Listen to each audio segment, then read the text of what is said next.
Abra a sua Bíblia. Êxodo, capítulo 14. Eu vou ler o versículo 1 e o versículo 15. Êxodo 14.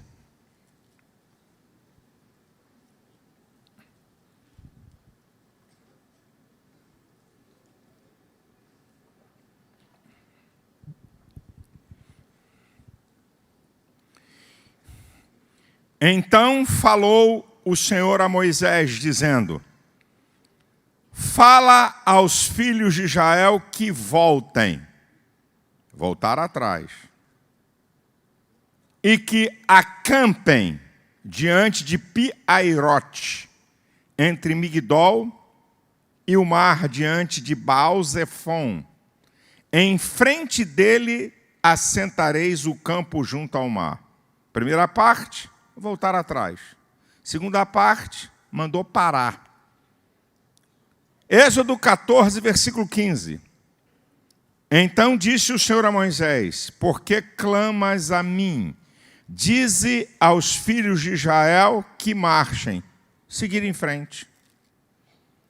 Eu quero falar aqui com vocês sobre essas três coisinhas aqui, tão interessantes, tá? Tão importantes aqui. A pergunta que eu faço é: voltar atrás, parar ou seguir em frente? Qual a sua decisão? Qual a sua atitude nesse tempo? Está na hora de voltar atrás? Está na hora de parar? Ou está na hora de seguir em frente? Escute o que eu vou dizer para vocês. Essas três estações têm que estar presentes na nossa vida em algum tempo, em alguma época. Quem te falou que vida cristã é só seguir em frente? Quem é que te falou? Quem falou para você que é só vencer, para frente, vamos embora, pá? Quem te falou? Foi o próprio Deus que instruiu Israel. Foi Deus que falou: volte, pare, e olha onde Deus mandou parar. Pi-Hairote, beco sem saída. Onde Deus mandou o povo parar. Lugar que não tinha onde fugir. Mar na frente, montanha atrás.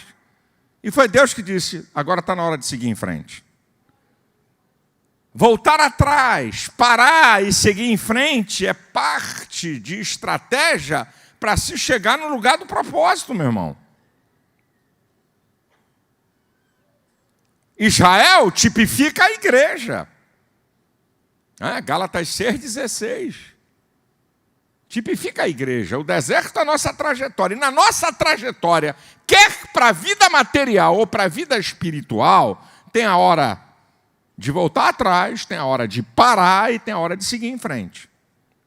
Então eu quero falar dessas três estações para te ajudar, para você analisar e para você pensar um pouquinho. Então vamos começar primeiro com voltar atrás. Voltar atrás tem vários significados: recomeçar, pedir perdão, consertar, fazer a coisa certa. Muitas vezes na nossa vida a gente tem que voltar atrás por causa disso aqui. Lembra do filho pródigo? O filho pródigo é um exemplo. Mateus 15, versículo 18 e 19. Estava na miséria, estava na desgraça, pediu a herança antecipadamente. Aí ele para pensar, nem bolota de porco o cara tinha para comer, estava com fome. Quantos jornaleiros, quantos funcionários do meu pai estão numa boa? Então ele diz: eu me levantarei e voltarei. E vou dizer: pai, pequei contra ti. Voltou lá atrás para recomeçar e para consertar a bobagem que fez. Quem sabe esse é seu caso? Não sei. Se Deus colocou essa palavra no meu coração, pode ser. Lembra da igreja de Éfeso? Apocalipse capítulo 2, versículo 4 e 5? Uma igreja fantástica. Uma igreja que tinha discernimento espiritual. Uma igreja que tinha trabalho.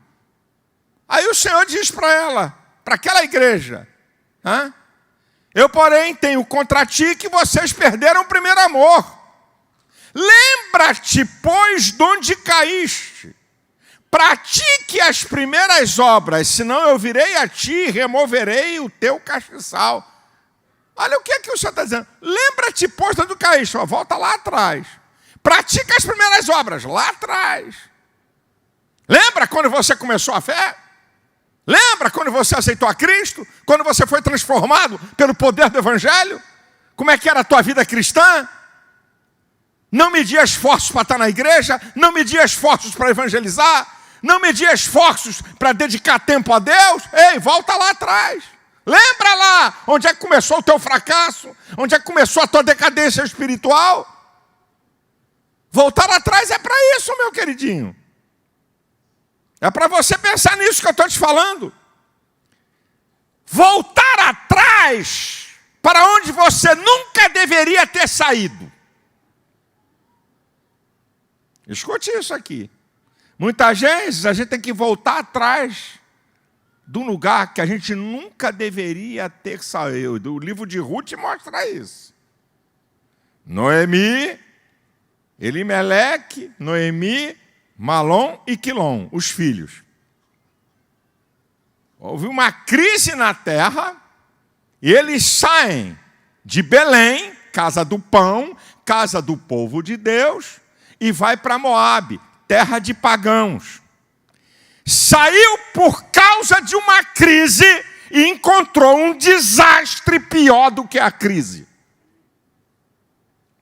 Saiu por causa de uma crise e encontrou um desastre pior do que a crise. Morreu o cara, morreram os 2 filhos. Está aqui, meu irmão. O desastre foi pior. Aprenda, Deus tem compromisso com o seu povo. Depois em Ruth capítulo 1, versículo 6, vai dizer, o Senhor tinha visitado o seu povo dando-lhe pão. Olha lá. Você sai por causa de uma crise, esqueceu que Deus tem compromisso com o seu povo, tem promessas para o seu povo, você sai do lugar da bênção por causa de uma crise temporária. Volta. A pessoa sai do lugar da crise, do lugar da bênção, por uma crise temporária. Você saiu do teu casamento? Saiu da tua família? Nessa manhã Deus está mandando você voltar. Voltar de onde você nunca deveria ter saído. Você vai arrumar um problema para você que você nem imagina que está aí na tua frente. Por causa de uma crise conjugal. Por causa de uma crise familiar. Estou revoltado por causa do meu pai, por causa da minha mãe, que meu pai fez uma bobagem. Ei! Fica aí, filhinho. Volta. Essa é uma palavra de Deus para alguém aqui que está precisando. Volta! Porque a crise não representa o lugar que é. A crise é momentânea lá. Belém, que significa casa do pão, estava passando uma necessidade. Estava numa crise. Mas a crise não era o final nem o fatal. Era o momento. Tanto é que Deus visita seu povo. Não precisava ter saído. Não precisava ter perdido essa gente toda. Está aqui, meu irmãozão, que eu estou falando aqui para você. Não estou inventando nada. Uma outra coisa. Voltar atrás também significa que você se submete à vontade de Deus. E a vontade de Deus não tem nada a ver com lógica humana. Imagina, o povo sai do Egito para atravessar o deserto, para chegar em Canaã, e Deus diz assim, volta. Mas como? É para seguir em frente, não voltar? Volta. Deus muitas vezes dá uma ordem para mim e para você, não está preocupado com a opinião pública, a opinião publicada, o que os outros pensam. Obedecer a Deus em uma coisa que não é lógica. Mas Deus, Ele queria cumprir um propósito. E você pode ver no capítulo 14, versículo 1, por que Deus está mandando voltar? E depois Deus vai mandar parar. Porque os egípcios hão de saber, eu vou ser glorificado em Faraó. E os egípcios hão de saber que eu sou Deus. Talvez Deus está mandando você voltar atrás para que as pessoas saibam que você tem um Deus poderoso que interfere na lógica humana, que não tem nada a ver com o que as pessoas pensam, meu irmão. Voltar atrás também, fora do propósito de Deus, é coisa de covarde e medroso. Voltar atrás, sem a direção de Deus, simplesmente pelo ato de voltar, em Juízes, no capítulo 7, versículo 33, olha o que o homem de Deus diz. Tem muita gente aqui. Quem for covarde e medroso, volta atrás. 22 mil pessoas voltaram. Eu vou para a guerra, eu vou para a peleja. Tem 135 mil contra. É quase 5 para 1. Eu vou voltar atrás.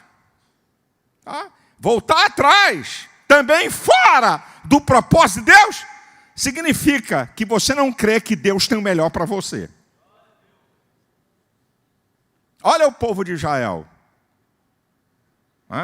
No capítulo 13, do versículo 27 ao 33, do capítulo 14, do 1 ao 4, quando foram espiar a terra, trouxeram um relatório que a terra era boa, tudo que Deus falou, mana, leite e mel, tá, porém, lá tem gigantes, não vai dar, babá. Aí o que o povo fez?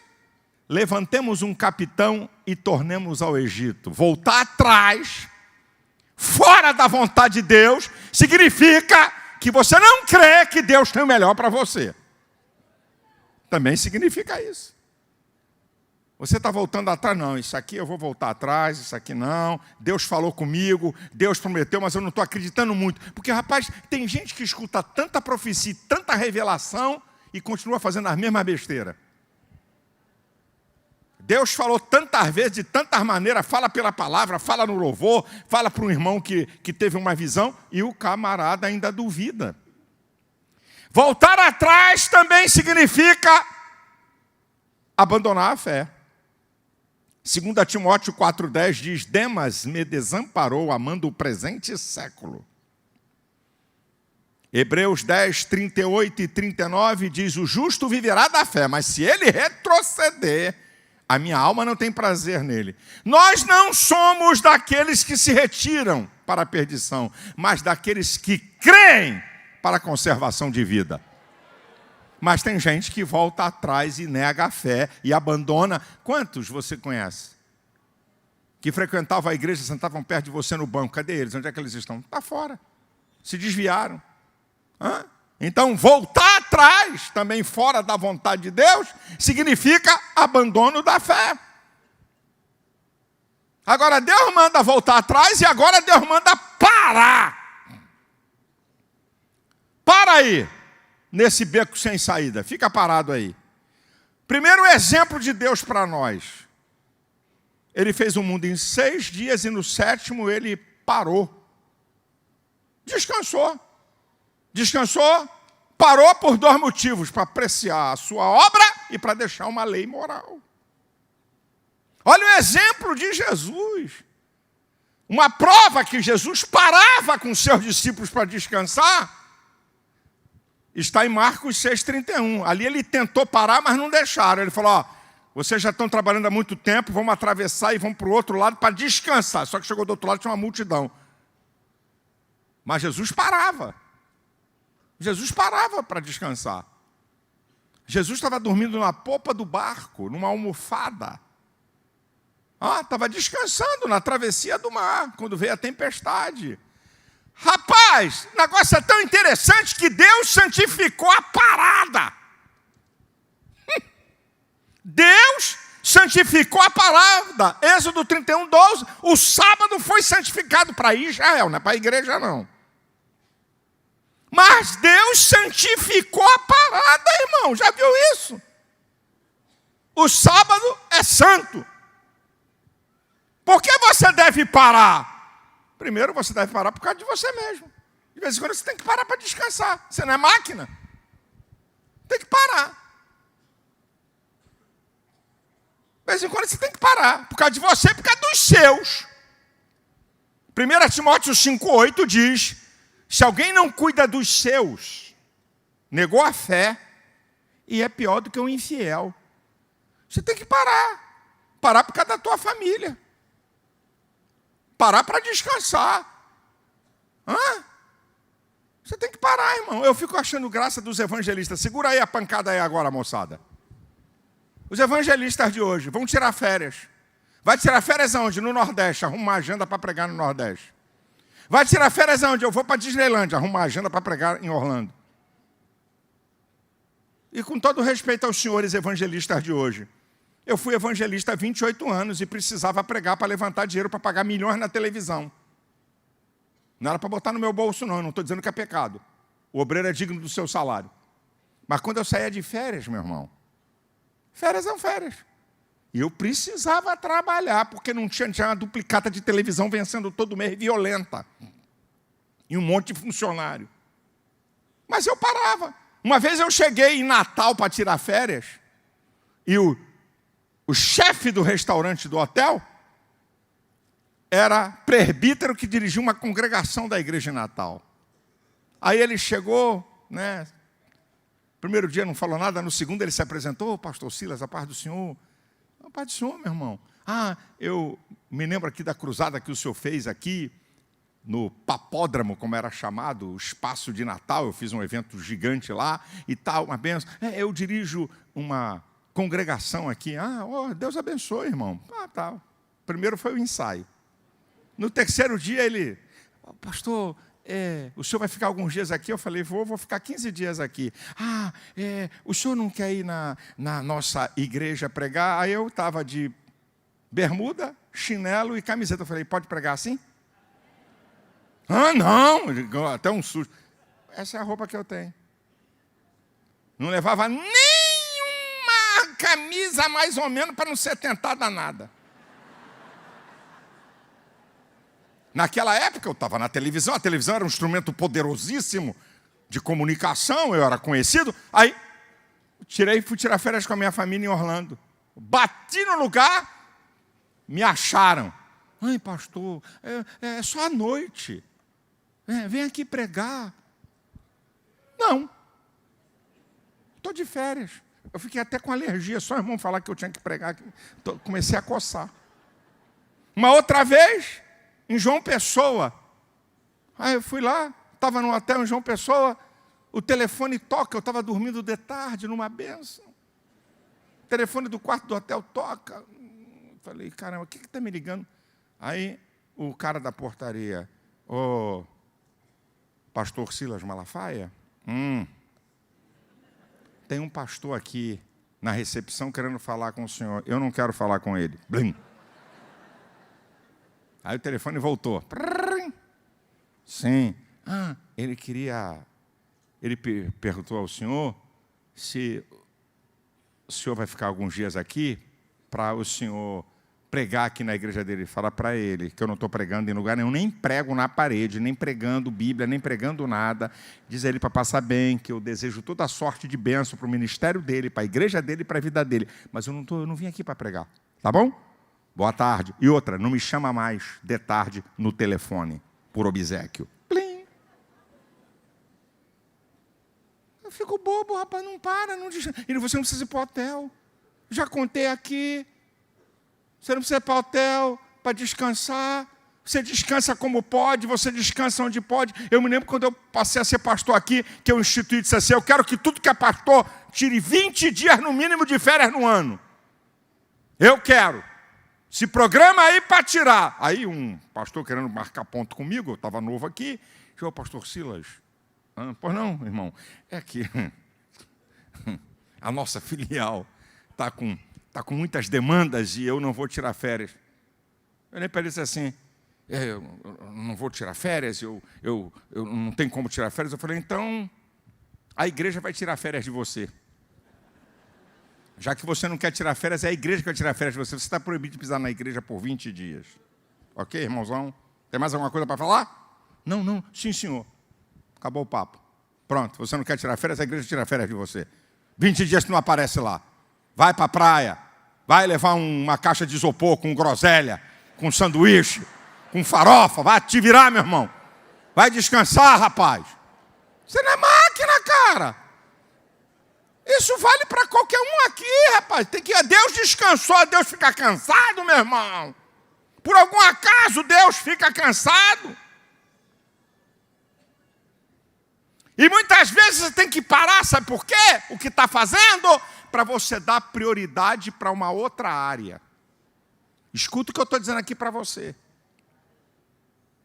Você está aqui numa prioridade tua, aqui fazendo um monte de coisa, mas tem uma outra área que apareceu uma deficiência. Pare. Posso contar aqui o exemplo aqui, a minha querida que está aqui na minha frente. Eu era evangelista, eu tinha uma regra como evangelista. 5 dias fora no máximo. Eu não ficava fora da minha casa mais do que 5 dias. O limite máximo era 5 dias, tinha que voltar à base. Uma outra regra minha, um final de semana fora e outro final de semana tinha que estar na minha casa e na igreja, que eu era evangelista, aqui na Assembleia de Deus da Penha. Então, um final de semana fora, o outro estava. Então eram regras minhas regras. Mas o pau cantava. Eu cheguei a pregar 90 vezes em 70 dias.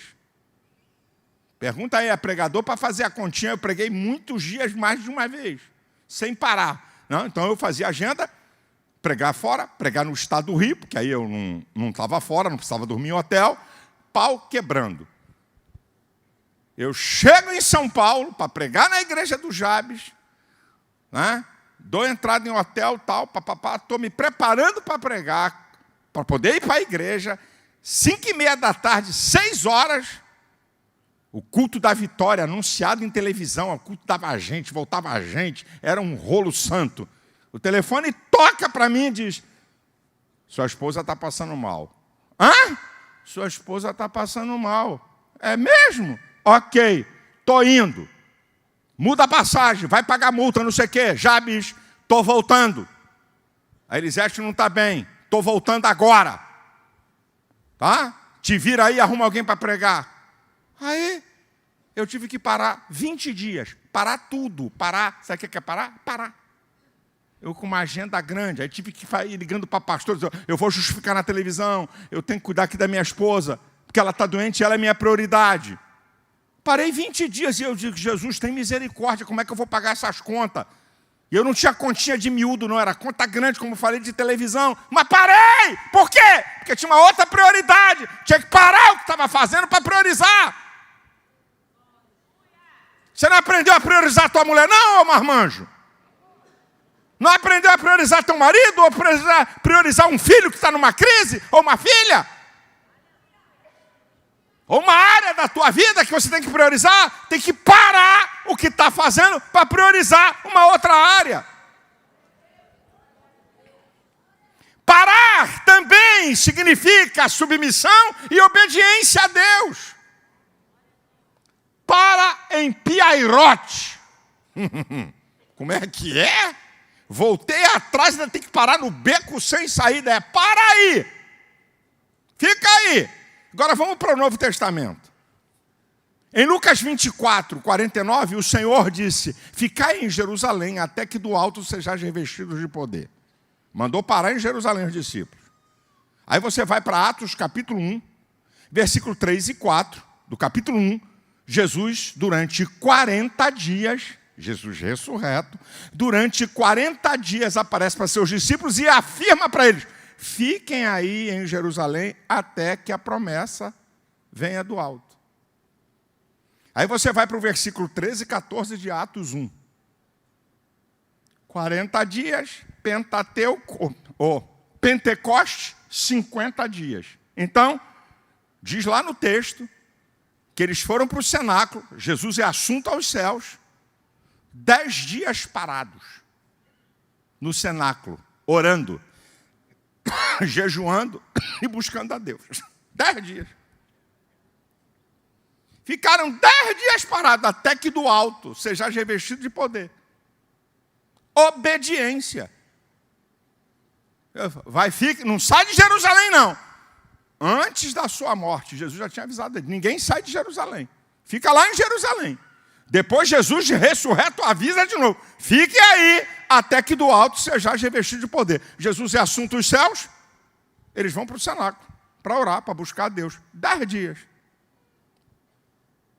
E aí diz lá, Atos capítulo 2, e de repente, um vento veemente e impetuoso, um som.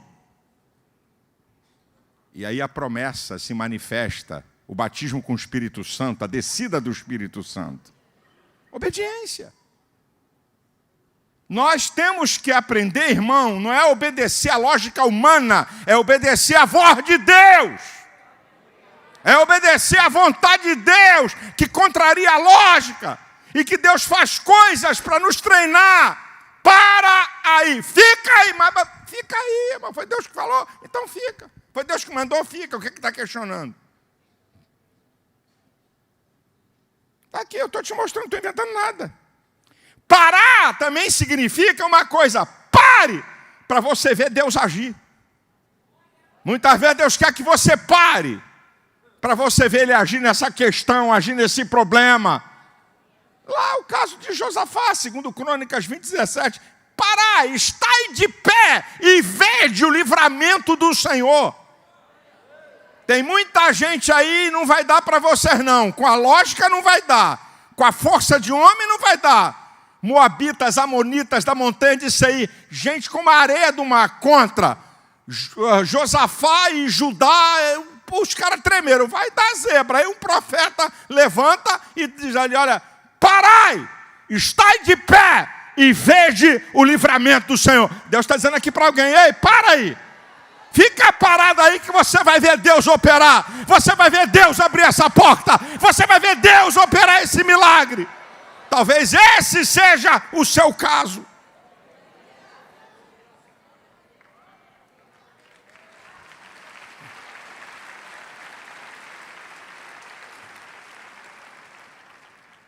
Agora, queridão, tem a hora de voltar, tem a hora de parar e tem a hora de seguir em frente. Por que seguir em frente? Primeiro, para concluir algo que já começou.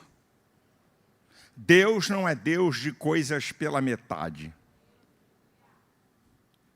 Aquele que começou em vós a boa obra aperfeiçoará até o dia de Cristo. Filipenses 1:6.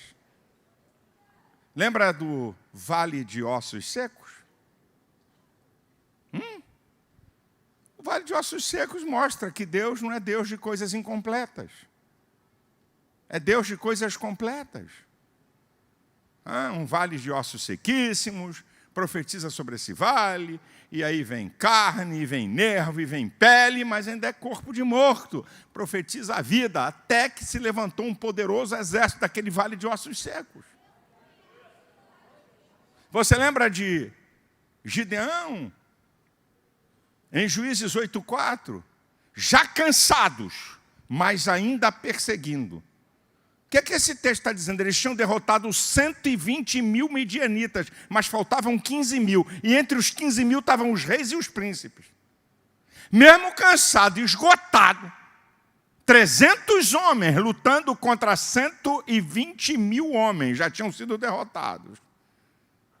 Não é brincadeira, é uma luta inglória no sentido da lógica humana.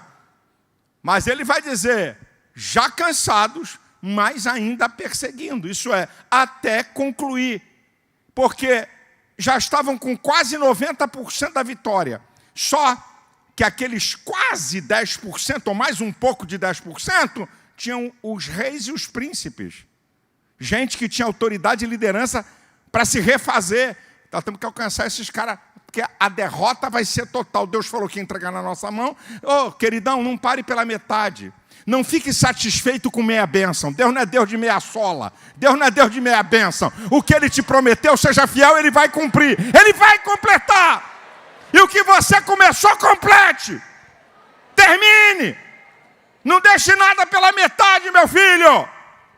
Porque Deus não é Deus da metade. Seguir em frente também é uma prova de obediência à vontade de Deus. O povo estava, Senhor, estavam lá, parados, em Piairote. Senhor, o faraó atrás, o mar na frente. Ei, por que estão orando? Diga ao povo que marche. Diga ao povo que siga em frente. Mas tem o mar, siga em frente, rapaz. Abrir o mar é comigo, caminhar é com vocês. Para eu abrir o mar, tem que caminhar. Parado não vai ter mar aberto. Deus está dizendo isso para você. Siga em frente. Siga em frente que Deus vai abrir as portas que estão fechadas. Siga em frente que Deus vai derrubar as muralhas que estão impedindo. Siga em frente. Se esse é o teu caso, siga em frente.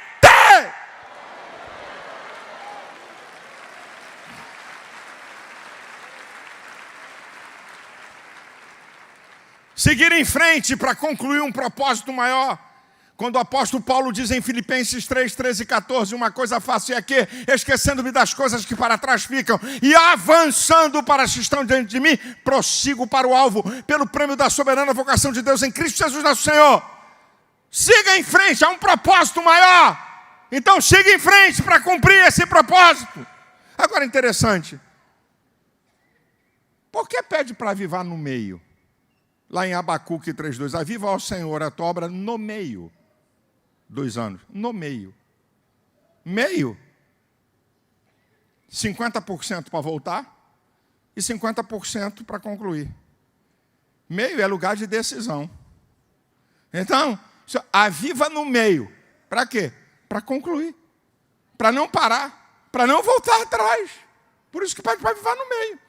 Já tem uma experiência, já tem um tempo.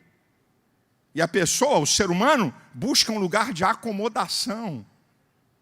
Por isso que o profeta está dizendo, Senhor, aviva no meio dos anos, para não recuar, para não voltar atrás. E eu quero dizer para você, debaixo da direção de Deus, você pode seguir em frente. É profético para você. Ele vai abrir um caminho para você onde ninguém imagina. Ele vai abrir um caminho que só você passa. Ele abriu o mar, ninguém imaginava que ele podia abrir o mar. Nem o povo de Israel, nem os egípcios. Só Israel passou a pé enxuto. O caminho que Deus abre para você, inimigo não passa. O caminho que Deus abre para você, quem quer impedir a tua trajetória não entra. Só você vai entrar. É profético para a tua vida. Deus está mandando você seguir em frente. Não tenha medo de homem, não tenha medo de situação, não tenha medo de adversário, não tenha medo de luta, nem tampouco da sua limitação. Siga em frente. Ele vai te dar a vitória.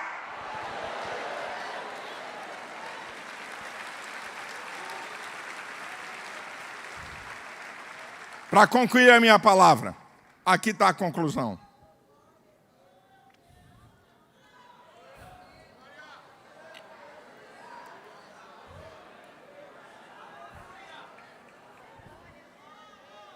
Tanto voltar atrás, tanto como parar e tanto como seguir em frente, dentro da vontade de Deus é a coisa certa.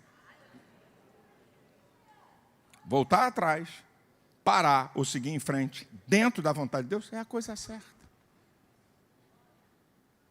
Segunda conclusão. Você tem dúvida? Será que eu tenho que voltar atrás? Será que eu tenho que parar? Ou será que eu tenho que seguir em frente? Meu querido, minha querida irmã, você tem dúvida? Fale com Deus. Ore. Peça a Deus a direção, meu irmão. Peça a Deus para te responder. Ele vai dar a direção, Ele não vai deixar você perdido. Deus não vai deixar você perdido. Isaías 49, 23 diz, os que confiam no Senhor não ficarão confundidos. Confiar, já expliquei aqui para vocês, é perder controle. É passar controle para outro. Então, confie em Deus. Agora, é uma coisa que você tem que falar, tem que fazer, que aí não sou eu, meu irmão. Quando Davi escreveu o Salmo 27, ele escreveu esse salmo no meio de guerra. No meio de perseguição, no meio de luta. E os versículos 13 e 14 vão dizer uma coisa, no meio da guerra, no meio da luta, da perseguição, no meio onde a vida dele estava em risco, ele vai dizer 2 coisas interessantes. Pereceria sem dúvida se não cresce que veria o bem do Senhor na terra dos viventes. Espera, pois, no Senhor. Anima-te. Ele fortalecerá o teu coração. Espera, pois, no Senhor. Na verdade, ele diz 3 coisas. A primeira é que ele ia perecer se não cresce que veria a vitória de Deus na sua vida. A segunda é que ele manda Ele está falando para ele, está falando para nós. Espera. E a terceira, o modo de esperar. Eu estou cansado de esperar, pastor.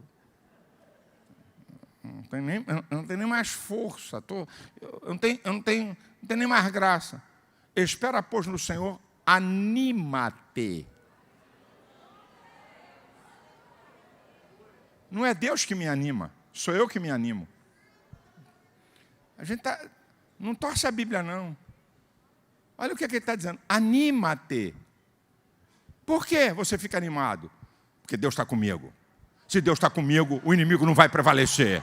Se Deus está comigo, vai ter uma resposta. Se Deus está comigo, ou vai acontecer um sobrenatural, ou Deus vai me mostrar algo que eu tenho que fazer para ter a vitória. Deus está comigo. Eu não vou desistir. Não se entrega não, meu irmão. Ai, meu Deus, eu estou esperando há tanto tempo. Eu acho que Deus esqueceu de mim. Que Deus esqueceu de você, rapaz? Deus vai esquecer de você o quê? Pode uma mulher esquecer-se tanto do filho que cria, que não se compadeça dele, ainda que ela se esquecesse de ti, eu todavia não me esquecerei de ti. Isaías 49:15. Que Deus vai esquecer de você, rapaz? A mente de Deus não envelhece. Deus não é bim. Deixa pra lá. Não é presidente americano. Hã? Deus não está ficando senil. Hã? Ele tem uma mente eterna. Então como é que Deus vai esquecer de você? Anima aí, irmão. Vira para quem está do teu lado aí, direita, esquerda. Ânimo, meu irmão.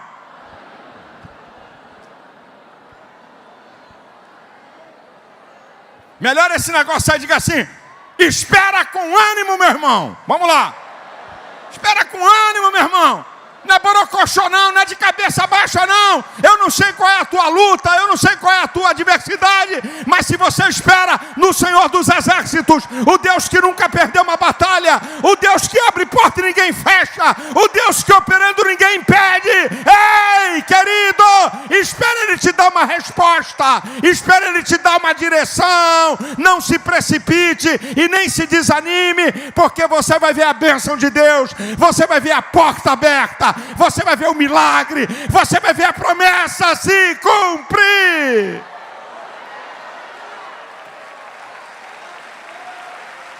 Aleluia! Não sei se você tem que voltar atrás, não sei se você tem que parar, não sei se está na hora de seguir em frente, mas qualquer posição dessa, dentro da vontade de Deus, é vitória para a sua vida. Amém? A igreja de pé.